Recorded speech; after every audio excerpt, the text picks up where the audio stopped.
Hello, and welcome to a new edition of True Audiofiles. My name is Jim Carter. So, I'm going to start off, as I usually do, talking about the new releases or new product that I have purchased for the week.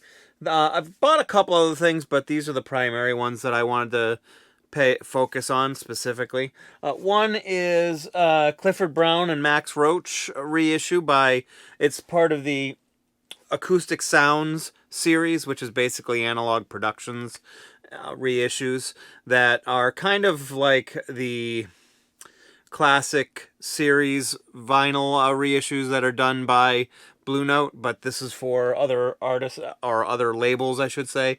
This one specifically, and most of them have been on Verve.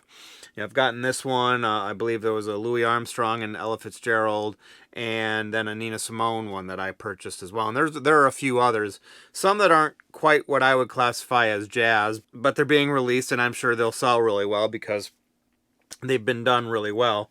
And in this case, I think, which is the case for most of them, they're mastered from the original analog tapes and pressed at quality record pressing, QRP.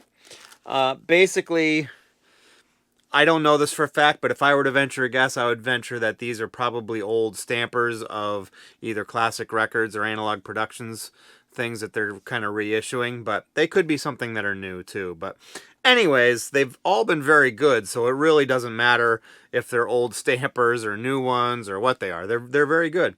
And considering the topic I'm talking about today, I think it's a wise thing for them to do. So the next one is Foo Fighters' new album, Medicine at Midnight. I've listened to it a couple times on a streaming service this morning before I bought the record.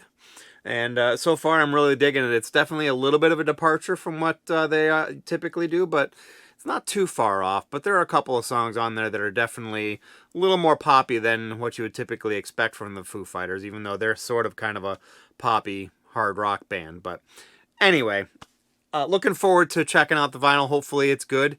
I know stuff that's released on RCA is sometimes kind of a crapshoot. I also there's a Target version, which has a different album cover and I think a band picture in it. My local store, local Target store, said they had it in stock. I did a pickup option for it, and somehow they couldn't find it, so it's going to be being shipped to me instead, so I don't have it at the moment.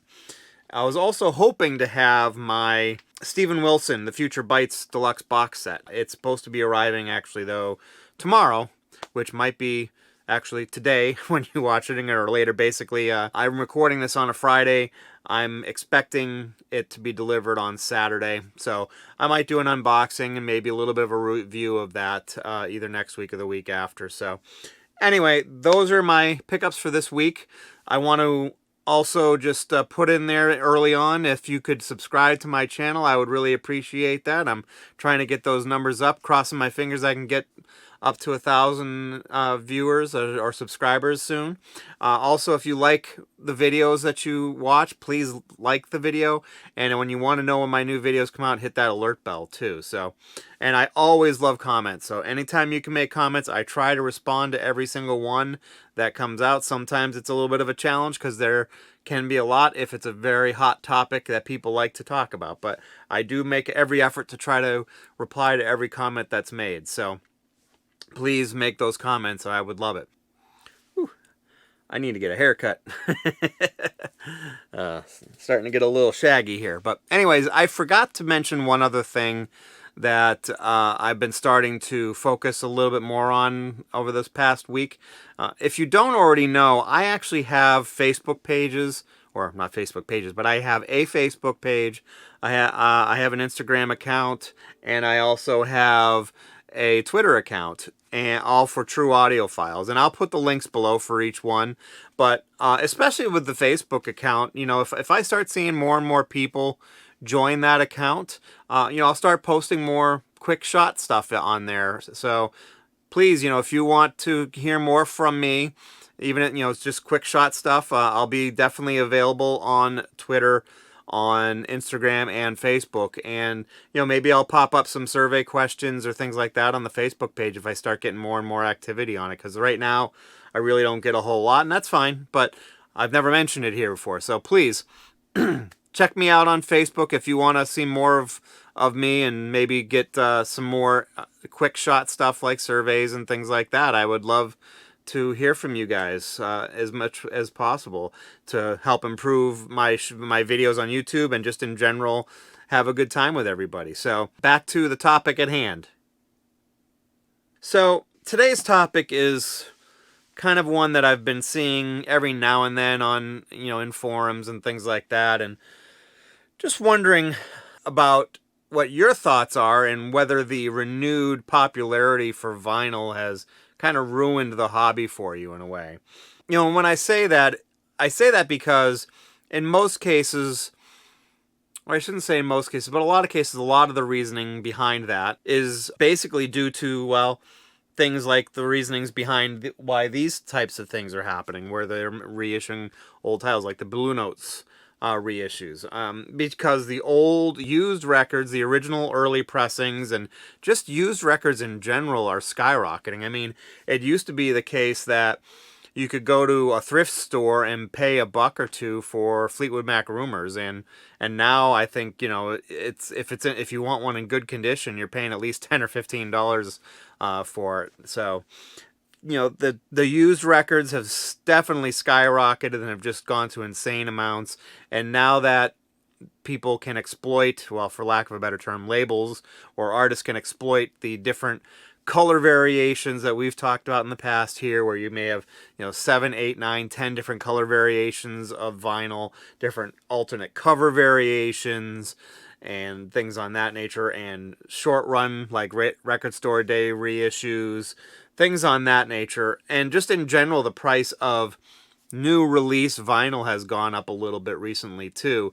It's still, most of them are still in that $25-ish to $30 price range, where but you do get the occasional ones I've seen today. As a matter of fact, if it's a double album, it's not uncommon for it to be in the 35 plus range. Like this one, I think this is just I'm pretty sure this is just one album, one record, but it's $34. But it's also something I would classify as an audiophile release too, to a certain extent, because it is done by a well-regarded company, and a well-regarded mastering engineers took their time making these, and they were pressed at a high-quality pressing plant, things on that nature. So there is a little bit of an excuse for that, but overall, my opinion on it is I like it in some ways. I don't like it in other ways. I like the fact that I'm able to get a lot of these reissues, especially the jazz stuff, because, I've just recently been getting more into jazz. I mean, I would say for the last, 25 years or so, I was kind of into Coltrane and Miles Davis, but that was really my range of jazz up until about, maybe 10-ish years ago, maybe a little bit less than that. But now I'm starting to get into a lot of the other deeper stuff, like Eric Dolphy and Lee Morgan and Charles Mingus and stuff like that. So in that case, I really like it because I'm starting to get these reissues that I don't have to pay extraordinarily high prices for, because even back when vinyl wasn't necessarily in this big huge resurgence, the original pressings of those were still a lot of money and hard to come by. But now they're offering affordable, decent reissues that sound good, so everybody can afford them. So in that sense, I really like it. And I like the fact that there's more stores out there that I can get the especially used stuff at, and those stores are doing really well. At least the ones that I've talked to are still doing really well, even during these COVID times, unfortunately. But they're all out there chugging away, doing real well and thriving because the market is there. So that, on the other hand, I really like, because I can go to almost any city now when I do business travel. Hopefully I can do that sometime soon.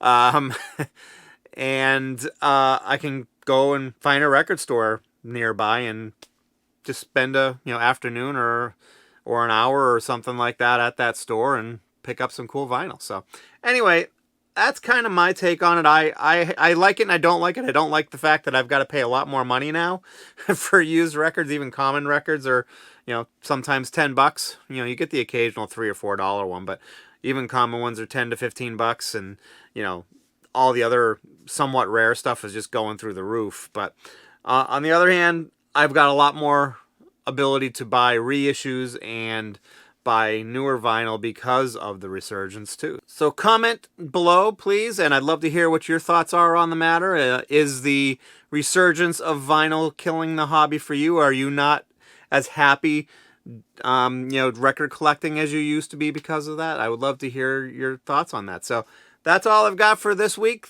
Thank you very much, and you have a great day.